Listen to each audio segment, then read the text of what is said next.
Welcome to KGXT, Gen X Talks podcast, live from Central California. Making plans with the boys. I'm gonna hit the town. Yeah, I'm gonna make some noise. I'll push past the pain and my wounded pride. I'm gonna live it up. Yeah, I'll stay out all night.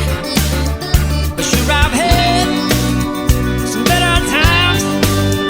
And I can't count all the tears I can write. And maybe down my last time. Yeah, but the blues took me just fine. All right, so listen, everybody needs to go sit down. Sit down, just sit back in your chairs. This is another interview. This is what you guys have been waiting for. You've been bugging me for a while now. And just like always, you need to close the drapes, get your adult beverage in your hand, put the cat out, let the dog in, because dogs like these interviews, cats not so much. So get rid of them, sit down where you can hang out. Now, why? You guys know which one this is. This is not the podcast where my wife beats the crap out of me for an hour. No. You guys know what that is. This is an interview.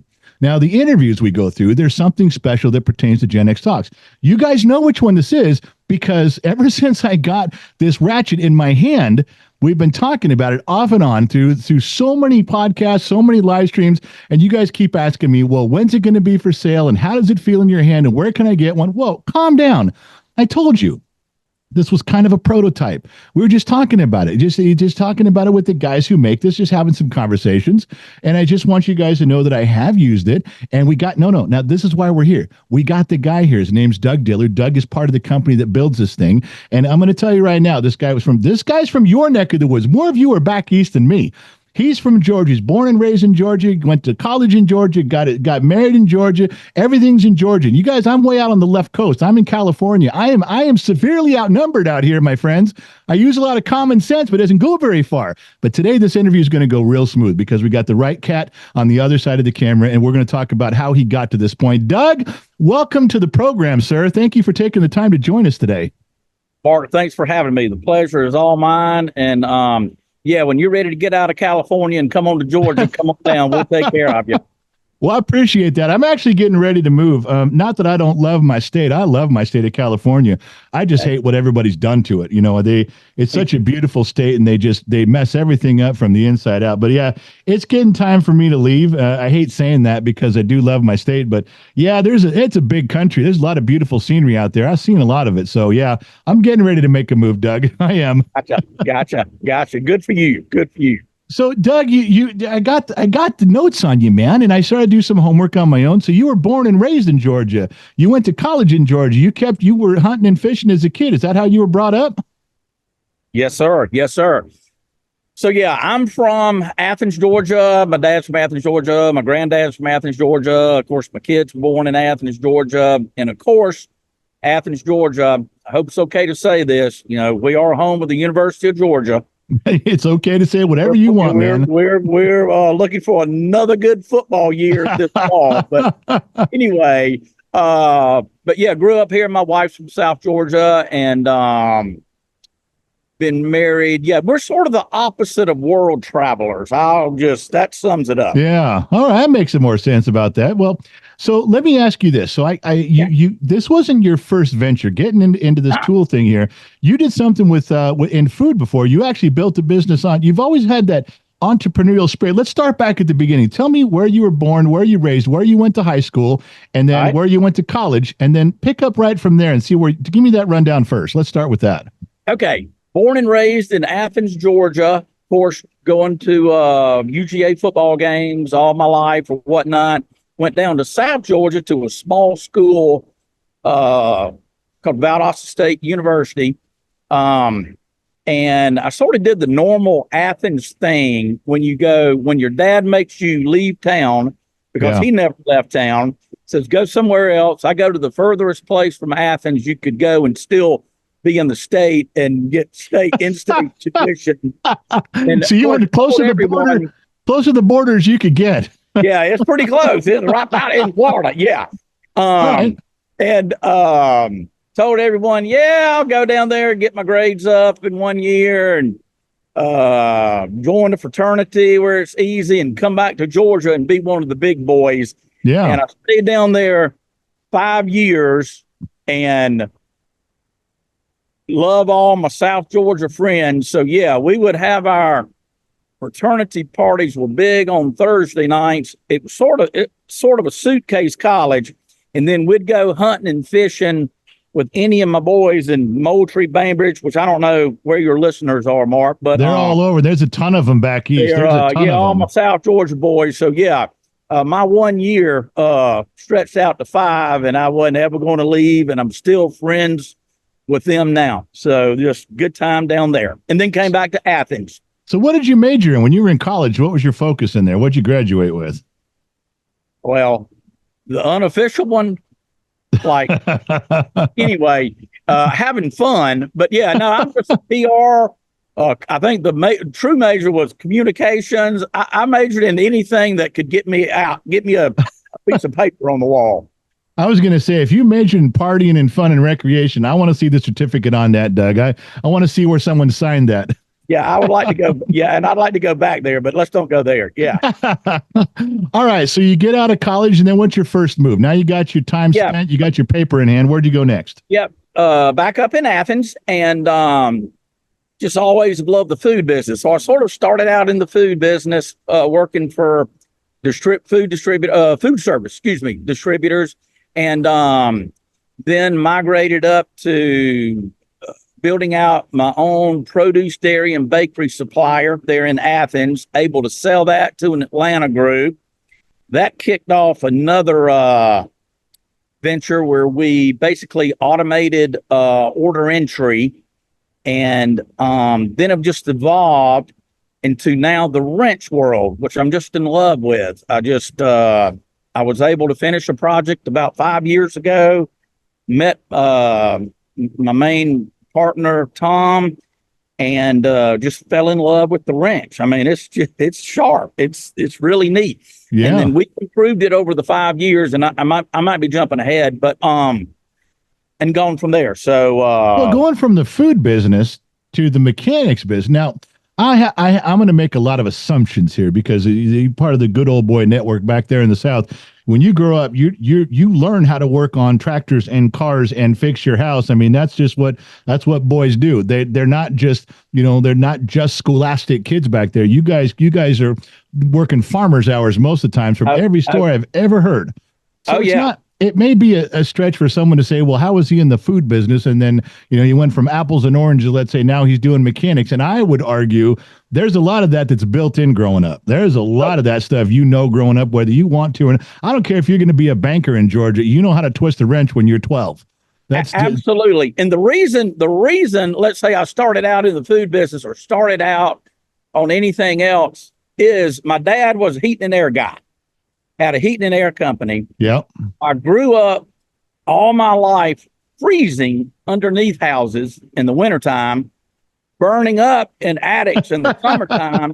And I just asked somebody, I said, how come you can't be warm in the crawl space, cool in the attic? But anyway, so after doing all that with him, I grew pretty, obviously, knew everything mechanical and it helped him out in his shop and all that kind of stuff. But I grew to dislike the heat and air world. Dang good. Yeah. I think that's what every kid does. Is that when you have to hand your dad the tools as whatever he's doing in life, it seems like every kid automatically hates that industry a little bit. Now sometimes they come back, but there's quite a bit of disdain. It's like, okay, I'm never doing this again. As soon as I get old enough, I'm not doing this. Yeah, I was there a little bit, and even he was like, I don't want you to do it. He was even pulling for me, but no, back then you didn't hand them a wrench like a shop today.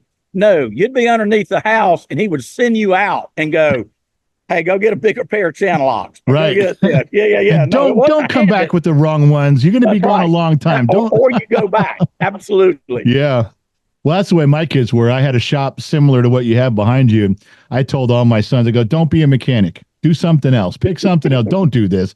I didn't make them hate it intentionally. They just naturally knew they didn't like it and they did something else. But yeah, I get the vibe on that. Now listen, you've been married 33 years. You got two daughters in their 20s. Did you ever drag them through the company business along the way at all? No, I did the same thing my dad did. I said, go be smarter and go do something else. And did they? Did they listen? They did. Yeah. I was fortunate enough to have one go to Georgia Tech. She's a civil engineer out on the West Coast. She's out there with you. And then my youngest daughter, Hannah, is in commercial real estate in Atlanta.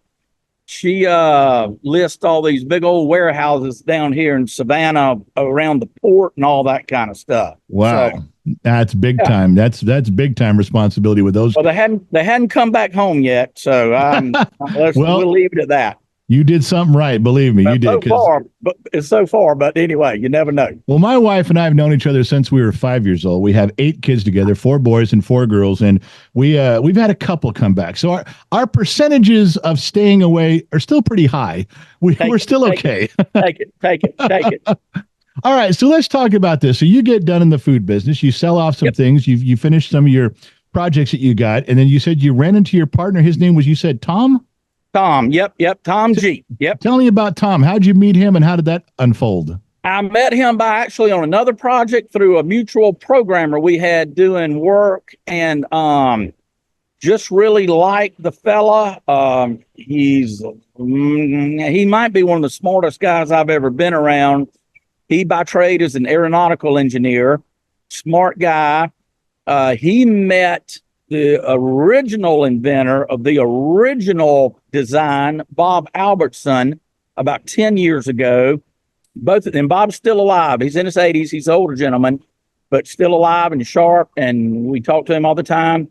And then Tom took his design and ideas and improved them all over the years.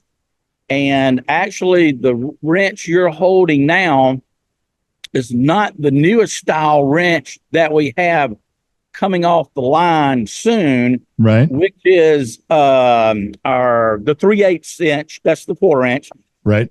The 3/8 inch, and we're just proud. And we took a year to do this, and my wife about left me after 33 years, but took an extra year to bring everything stateside. So we're really proud that we're totally USA made, not globally and domestically sourced, totally USA made. And I'm proud about that more more since COVID than ever. And we won't get into that right now. But no, I'm with you. That's something that's very. The terminology is always so tricky. They like you take a car and they say, well, General Motors is an American-made car, or Ford is an American-made car, but there's a lot of pieces that are outsourced from South America and around the world, but it's assembled in America. And now they're not even always assembled. There is an assembly plant in Mexico, but you really got to work on the terminology with those people because you never quite know. You never can be sure exactly. But with your company, if you've got control from beginning to end, all along the supply chain, all along assembly, from design, from the ink on the paper until it's in a box ready to sell, if it's American made, if every piece was put together that way. And how many companies can still say that? Not very many. Yeah, absolutely. And actually, and we've been through the drills on this pretty good, to say, basically, if you say ingredients, let's say potato chips, globally and domestically sourced, made in USA, it ain't much of that done in the USA. I mean, it's pretty flexible thing. But we control everything. Our manufacturers, we walk in there, we do every process, and we're a very hands-on group. I mean, we're not a bunch of venture capitalists in New York City, right? Branch. I mean, we make sure it's right and improve it anytime we can. Well, I know Jacob he passed this along from you guys, and I like the way it feels. He asked me a bunch of questions, and I said there was some the things I would change on. I don't know if you could or not, but There's some little things that I would change just as a mechanic, but boy, I'll tell you, I don't know if I can solder this or not. I can't get that in there. Yeah, you see where that thing's coming out there? I have never seen one. There's always the divot on the side for the socket, which is great. And you got that release for that. But I have never seen one that pushes in this way, that pushes the ball and it push the ball release on the side, and it has a way to push on that socket on the inside too. That is the first one I've ever seen that does that.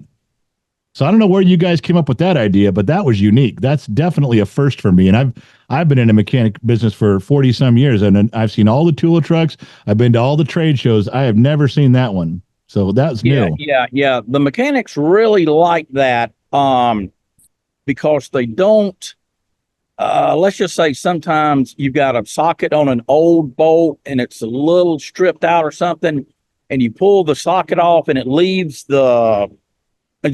pull the handle off and it leaves the socket on the bolt, it's sort of stuck on it. And then you got to find a way to get channel locks to loosen that thing up. And, they really like that. Another part of that is we worked hard on that. And yeah, it's serviceable. There's a snap ring in the front. There's a circlip in the back. You can take this thing apart. Do you know how many tools are not serviceable anymore? There are tons. I mean, there's dozens and dozens that come across my feed every day because I was in the business. They're trying to sell me stuff, and they're not serviceable. If you break something, throw it away. You can't fix anything. You can't get in there. You can't see what's going on. Hey, they don't want you to just throw it away. They want you to throw it away and buy another one. Yeah, that's right. Yeah. Yeah. That's right. They do. I'll tell you the thing that my son, who's the kid in Gen X Talks, who does all those ambush videos, the thing he didn't like your ratchet. For one reason. He goes, I can't hear it click. He goes, this is the weirdest thing to me. I go, other than that, he goes, oh, it's a great ratchet. He goes, it works perfectly. He goes, it does exactly what you want it to do, because he just took off his air conditioning compressor off his truck the other day, and there was a couple bolts out front that had a plate on the front. He was having trouble getting to it, so he ran and grabbed it, got right in there. And he says, he goes, but you can't hear it. Yeah. He goes, you can't. He goes, I've never had a ratchet that I couldn't hear it clicking through the cycles. And one of the things we've been talking about. Well, let me address that before you move on, if I can. Yeah, go right ahead. Yeah. There is a small, but it doesn't take long, learning curve because it doesn't click. It's smooth and it's immediate engagement. And of course you feel it. And the thing that everyone's not used to is there's no back lag. Other words, you know how when there's a really loose nut and you try to tighten it and it goes back and forth, with your socket wrench or whatnot. Yes. So you got to hold the socket. Yeah, you got to hold the socket. Exactly. Then to get caught up. Down. Right. Exactly. There's none of that with this. So yeah, a little bit of learning curve because you're like, dang, I'm not sure if this thing's working or not. But after that, it's not bad. Yeah. Well, you know what? If that's the trade-off, is that you just got to get a different feel for it, which I got it right away. It didn't take me more than a minute. But as a kid, he's like, this just doesn't feel right. He wanted to take it apart. I go, you are not taking this apart. I said, you're not, because he wanted to see how it worked. He was absolutely amazed. And I'll tell you the reason this got brought up. We've talked about this ratchet a few times during our live stream. Someone will say, especially I do a garage show at night where we just talk about some old tools, and people ask me basic garage questions. It's nothing super fancy, but it's got a real good audience in there. A lot of fun people. We go for an out. My wife participates in it too. But we brought this up a few times because one of the times I was talking to somebody asked me about different ratchets and tools and quality. And I said, well, it just so happens I got a yard sale ratchet I got here. I think I got an old Craftsman, and I got a Snap-on, and I brought them out, and I put it to the microphone, and I said, listen, these are all the same style ratchet. I go, listen to this one click. And you took the big old clunky yard sale one, it clack, clack, clack, clack, clack. And then you got a Craftsman one and it click, click, click, click, click. And then you went to the Snap-on one and it's a finer click. It's just so small. The gear and mechanism is so finely precisioned. And that's one of Snap-on's trademarks. Well, we'd done that topic a couple times because people asked me, do that again. I got my friend here. Show him that again. But then I had this one. And I said, okay, has everybody heard those? Now let's listen to this. And they said, well, we can't hear it. Put it closer to the mic. You're not going to hear it. This is what I'm trying to tell you. There's nothing to hear. And they everything's just kind of a blank stare. And I said, no, you guys aren't understanding this. The only The only question anybody ever had, and I'll tell you, when I put this to the test for a quarter drive, is they said if it's some sort of a friction clutch type of engagement with no ratchet, everyone had the same question. How much torque can you put on it? How much tension can you put on it? Now, before I said anything, I said, well, realize you can't just put forever torque on a regular ratchet anyway, that you will snap it. If you put a big old socket on this and try to take off a lug off your wheel, you'll break the ratchet on any ratchet. I said, you use it for what it's for. I said, if you're using it for quarter drive stuff, and I did, I mean, I went pretty hard on this thing. I got to tell you. And I don't know how many pounds of pressure I put on it, what the torque was, but every bit that I put on it with my big old fat arms, it held it. Never gave me a problem. Yeah, the since I'm a simpleton and not the engineer, I'll answer it the best I understand it. Okay. But yeah, it exceeds all the ASNI stuff. It exceeds everything else, and it exceeds lifespans, because we have third-party groups that, have machines that run it for months, and do all the cycles and all that kind of stuff. But the way I can best explain it, and especially like with the snap-on wrench you mentioned, that is tighter, that has more teeth. Yes. And common is you got more and smaller teeth. You got a smaller prong engaging, and that thing does drop the torque a great deal. Oh, it has to. Yeah, it has to. It's just since it doesn't have a sprocket and a prong, and it is magnets. It's not friction, but it's magnets. And in that wrench, there's 6 magnets and a collector. And you can see the layout of the wrench on our website. And the best way our engineers explained it to me, since they know I'm not very smart, was all right, they've got sprockets and one prong. We've got the tension and the stress and everything divided over 6 magnets and a collector, and it how'd you say this, Dave? Dissipates the stress better, and that's really the bad. Well, it just sounds like it spreads out the torque over a bigger area. Yeah, which is good. Yeah. And we're coming out, of course, the 3/8 is what we're really excited about. You have the 1/4 inch there, the 3/8 we're really excited about. Yeah. 1/2 inch and 3/4 are in Q, and it's the same mechanism, just a little larger head and mechanism and all that kind of stuff. Right. So the worst stress, when somebody may put a pipe on it or something. Well, you know what? There's no way you're not going to be successful with this, because all it takes is word of mouth. When it gets into the hands of mechanics, when it gets into shops, you go drop one of these off at a dealership, and give one to one guy, their lead guy, give it to him, and 50 others will get sold. It can't not work that way. I worked in dealerships before. That's exactly how these are going to go. Exactly. Yeah. I mean, our value add, of course, since it's and it is a very precision, high-end tool. I mean, you won't be able to find it at a thrift store. Right. And we got no problem up front saying that.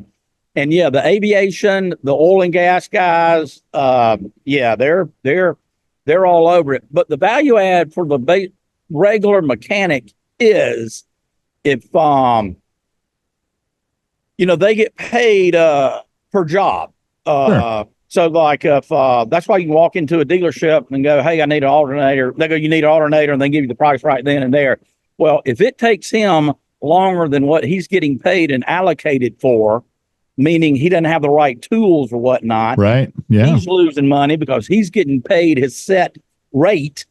And if he finishes early, he can go get another car and start making money on that one. So it's so funny you brought that up, Doug. We had to talk about that on the garage show. I guess it was 2 weeks ago. People didn't understand what flat rate mechanicking was.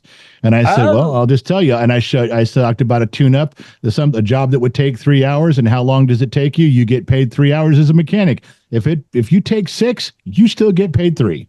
But if you take 2 hours, you still get paid 3. So you want to have the tools to do the job as quickly as possible. Absolutely right on that. I would agree with you 100%, Doug. Okay. 100%. So that's I can't wait for your big ones to come out. I want to get those in my hands too and see what those are like. But everyone asked me, well, when are they released? How much? I said, I said, I don't know. I said, I told my audience, they go, you're making me feel bad I even showed this to you because now you want it. You want a link. You want a price. I don't have it. I just thought I'd share it with you that I got it in my hand. I'm telling you, Doug, there's a market out there because people were just chomping at the bit, and we had a little old podcast going on, and people were dialing it up, trying to get me to give them the number. I said, I don't have a link for you. I can't send it to you just yet. But boy, they wanted it. Yeah. We've been improving it, but we're done, and it's ready to come off. 3/8 will be ready August 1st, or exactly a month from today. We're filming on July 1st. And so. Yeah, it's close. What else are you doing with this? Is it just going to, are you clearly, because once you have the technology down, once it's a great product and you can make it in quarter and you can make it in 3/8 and you can make it in half inch, you could probably go bigger if you wanted to, but what do you do? Is that where you guys are stopping, or is there anything else you're looking to improve? And the reason I ask, the wrenches, the ratcheting, a real ratcheting wrench. I don't know if you've seen those before, but boy, those are, to make them slim and working better, every mechanic would be dying for those. Yep. Absolutely. No, we're working on, actually, it's funny you bring up torque and is it strong enough and all that kind of stuff. We're getting requests to have a less torque, what do you call it? Higher torque item, a wrench, and a lower headspace. So the torque is not what really drives that wrench. Is still tighter. So, and it will be about half the size of that head. If you can get this down now, see, I'll tell you, this is, you have some big shoes to chase when you're chasing Snap-on and Matt Cohen Cornwell, and they've been doing this for you, and some of them make some very good products. I won't lie, but when I looked at this, I was talking with Jacob, and I said, I would say the head to me looks a little bit thicker than I'd like it to be, and I don't know if there's anything that can be changed on that. We're looking at the thickness and the shape, because this doesn't look like the typical oval shape that some of the tool trucks sell. So just out of curiosity, I went on the Snap-on site. They have a similar drive product on theirs that they sell, and I'll be goddamned if it wasn't shaped the same. They had moved away from the shape of their Snap-on heads, and they went to the same one you did, and probably out of necessity to be able to facilitate that type of design. And I haven't tried one of theirs. I wasn't even sure if they had one, but I'll be damned if it wasn't the same shape and the same height and the same width as the one they have. So right off the bat, with the big boys in town, you're right there. You're right where you're supposed to be. Dave, that's because we're kicking so much ass. They want to be like us. I would guess. No, I'm kidding. I would. I guess we're talking from Georgia here now. We're not talking about some boys back in on the West Coast. No. No. I'm kidding. But yeah, we have an R&D team, and yeah, we're working on even a narrower head. We're working on now, this is a little ways off, but opposed to the round selector that you've got right there, right, is thumb drive selector on sort of top of the handle. Okay, now see, when we first started talking, and I said I had one suggestion for Jacob about that, I said, well, the only thing I'd do is I'd try to put a thumb drive on it, a thumb switch. Coming. That was it. Yep. That was the only thing I thought I'd prefer. Yep. Just because sometimes the triangle can stop in the middle where I can't quite reach it. But other than that, that was the only, It's coming, and then the closed in or boxed in are coming. And they have the same magnetic technology around the what do you call that grasp, the bolt. Now you're talking about like a ratcheting box end wrench is what we're talking about, right? Yeah. Boxed in or closed in. Right. Yeah. If you could make this into that, there's no limit to what people would pay for that. As a mechanic, I can't tell. I'd have a full set of that. I'd have different sizes. I'd have different thicknesses. I'd have offset. I'd have I'd buy anything. I'd buy crow's feet. I'd buy a bunch of crow's feet like that I could put an extension on if I could get one like that. There is so many times when you have no room to click. You got no room to click at all. And this would save you every time. I can't even tell you what a great thing that would be. I didn't think it was physically possible to build something like that. I really didn't. Well, So if your engineer's got hung an in there idea, long enough, but we got him now. So yeah. well, Doug, you got to put me on the list. Send me one of those when you make the first one. Your prototype's out there. You got to send me one where we can show everybody what you're doing. Now we promised the first one to a lot of people, but I'll get you one. Don't worry about that. Well, you could, Doug, you can send me the first one. Just tell everybody else they're getting the first one. Done. Well, how far away are you from having something where I can send some people your way? I'd like to be able to do that. I really would. Well, we have, just a regular website, that site is getzerodrive.com.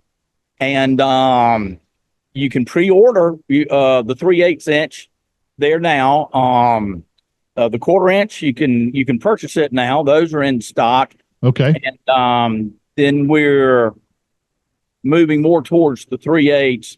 The 1/4 inch that you have there is not, I don't mind saying, because we're a pretty honest group, that is not totally made in the U.S., which is why we're glad we will be discontinuing that and be done with all that and moving totally USA made. I know it's showing my age, and it is July 4th week, but I don't know, all that COVID stuff just really didn't even, and we're just going to make it over here and help out our people, what we're going to do.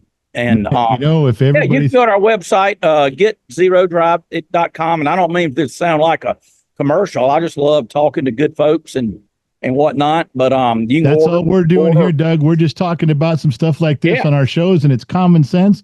And it just tells me, you go check. I tell people, go try it for yourself. You go try it. Don't believe what I'm saying. Yeah. And look, you're you email us on there. If you don't like it, we'll send you another one or send you money back if we haven't already spent it or something. Yeah. And hey, we didn't really get into it. I apologize. This is my first interview of anything like this. So I apologize. It took me 5 or 10 minutes to get online. I'll do better next time. Well, I'll tell you what, we'll have you on next month when you have the opening for the launch of that 3/8. Let's talk about it. I'll try to get one in my hand where I can show people and tell them what's going on. And I try them. I put them out here. I got projects all around my house. I try these things. If it doesn't feel right, if it doesn't work right, I don't talk about it. There's no reason to. I'm with you. I don't either.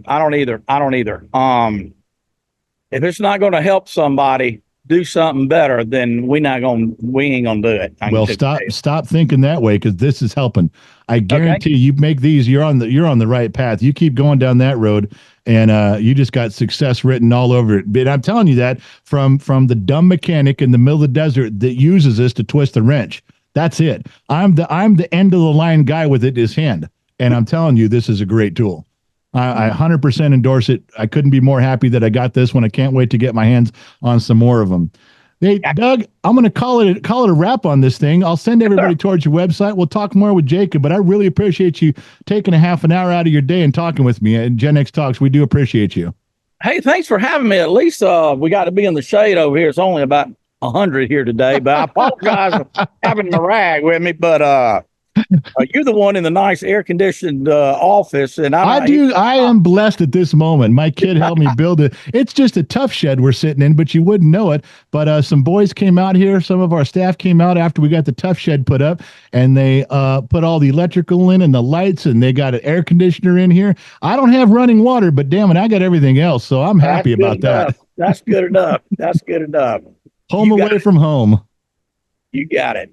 All right, Doug. Thanks for having me, and we'll do it again. And appreciate every word you said. We'll talk again soon. All right, did you guys see that? Are you listening? Did you pay attention to the guy? He's absolutely 100% a genuine American. He cares about Americans. He's trying to build everything in America. That means that what I'm holding, what you're going to be holding, the next version of this is going to be an American tool in an American hand doing an American job, and there's nothing wrong with that. Every bit of this, the technology, I can't even describe it to you. You guys got to get one. You got to put one in your hands, and I'm not just telling you that because I'm talking with this guy and we're doing an interview. I was telling you this before 2 months ago, before I even knew I was going to get the chance to talk with Doug. I was telling you about this tool and showing you about this tool and letting you know that it worked. I was telling you about it a long time ago. This is a product that absolutely works. All the stuff Doug told you about his history and how he got to this point, that is just a bonus that you guys know where this came from. So we'll put that thing up on the website for you. We'll get stuff locked down, and we'll get you guys, when they come out with their next tool, we'll get you guys some information on it, get you guys locked in where you can go buy it. And then you guys can call me. We'll have one of our shows, and we can all sit together and talk about it. You guys tell me what you think, and we'll go from there. That was it. We're done with the interview. I told you it wasn't a podcast. No, my wife was not here yelling at me. No. It was just two old boys having a good time. Thank you guys for tuning in and checking in. And Doug, we'll catch you on the flip side.